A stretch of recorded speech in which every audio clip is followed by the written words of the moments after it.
Mrs. Hartsfield, if you would stand at this time. Ms. Henry, if you would read the verdict, please. In cause number 23-DCR-0063, the State of Texas versus Sarah Hartsfield, we, the jury, find the defendant, Sarah Hartsfield, guilty of the offense of murder as alleged in the indictment. All right, you can have a seat. Does anyone want me to poll the jury? No, Your Honor. No, All right. We're going to move to the second phase of this trial. It's much like the first phase, but won't take near as much time generally. You'll go back in the jury room. I'll give them a couple of minutes. We'll come back in.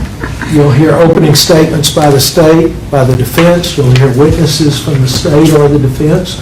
And then you'll be given another charge. It'll be read to you, and we'll go through the same procedure as this first phase. So if you would go back into your room, but we'll call you out very shortly. All rise for the jury, please.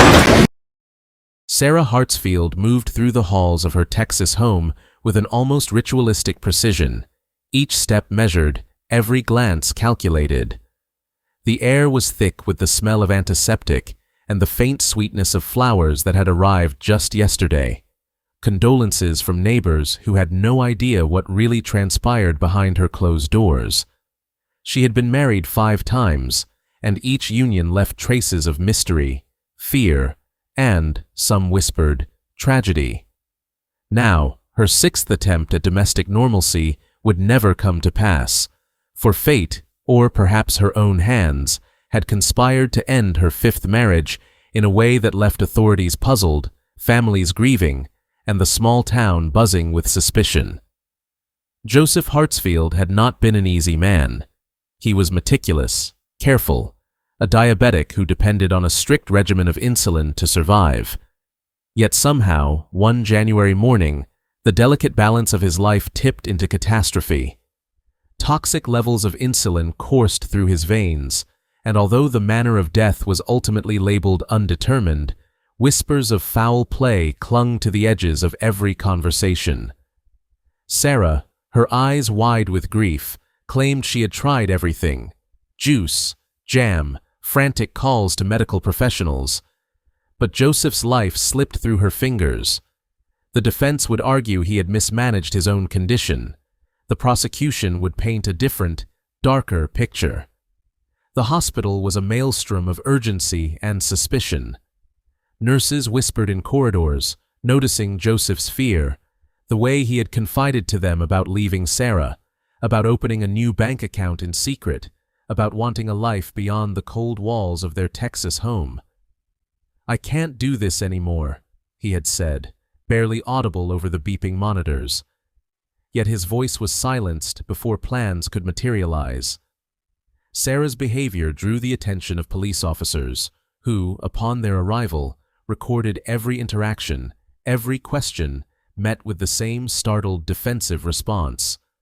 "Why are you asking me these things?" But questions, once raised, cannot be unasked. The trial that followed would be a theater of contradictions. Sarah sat at the defense table, her posture composed, her eyes revealing nothing.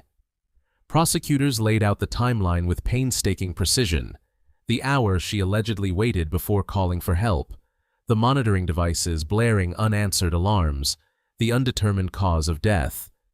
The defense countered with the reality of Joseph's medical history, the inconsistencies in his self-care, and the very human truth that accidents happen, even to the most disciplined of individuals. But lurking beneath every argument was a shadow. 5 marriages, 1 fatal shooting of a fiancé in self-defense, and an alleged plot to harm the new wife of a former husband. Neighbors, former friends, and family members trickled into the courtroom, each testimony a thread in a tangled web of fear and fascination. Joseph's mother and sister spoke of his dread, of the nights he had spent whispering fears of imminent death. They recounted how Sarah kept them away from the hospital, how she barred them from the funeral, leaving them to mourn in secret. Former husbands, too, were subpoenaed. Titus, the high school sweetheart who marveled at his own survival. Michael, whose brief marriage had left no lasting bonds. Christopher, the father of her children, who now watched as Sarah navigated the perilous waters of the courtroom. Even the story of David Bragg, the fiancé who never made it to the altar, resurfaced. His death had initially been deemed self-defense, a tragic confrontation blown out of proportion in a moment of chaos.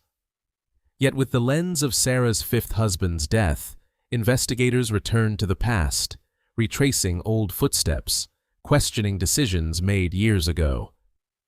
Sarah's aim had been precise, her reactions immediate. An Army vet whose experience with firearms and strategy was undeniable. Was it coincidence or pattern, skill or intent?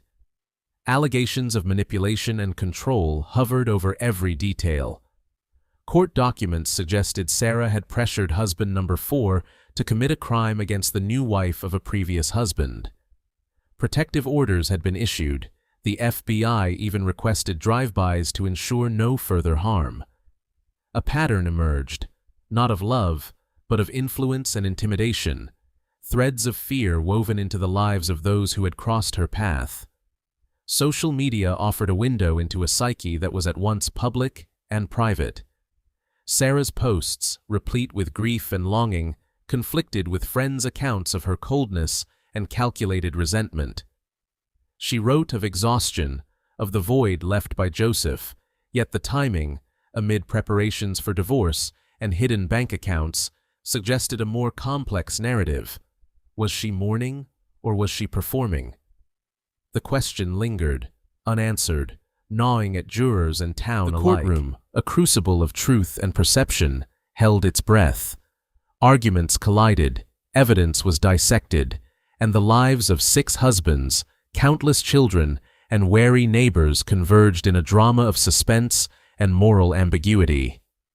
Each day, the story deepened, layering suspicion over facts, grief over speculation. Jurors weighed the unmeasured against the measurable, the calculated against the circumstantial. By the end of the first week, questions abounded. Could she be a serial manipulator, a woman shaped by circumstance, or an innocent caught in the relentless scrutiny of fate and law? Outside, Texas moved on. Neighbors whispered, reporters speculated, and the house where Joseph Hartsfield breathed his last remained, for all intents and purposes, a monument to uncertainty. Inside, the trial continued, unfolding with the relentless pace of a thriller.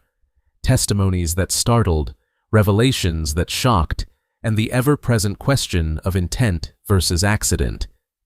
Each detail, no matter how small, was magnified under the unforgiving glare of scrutiny. In the end, the narrative resisted simple conclusions.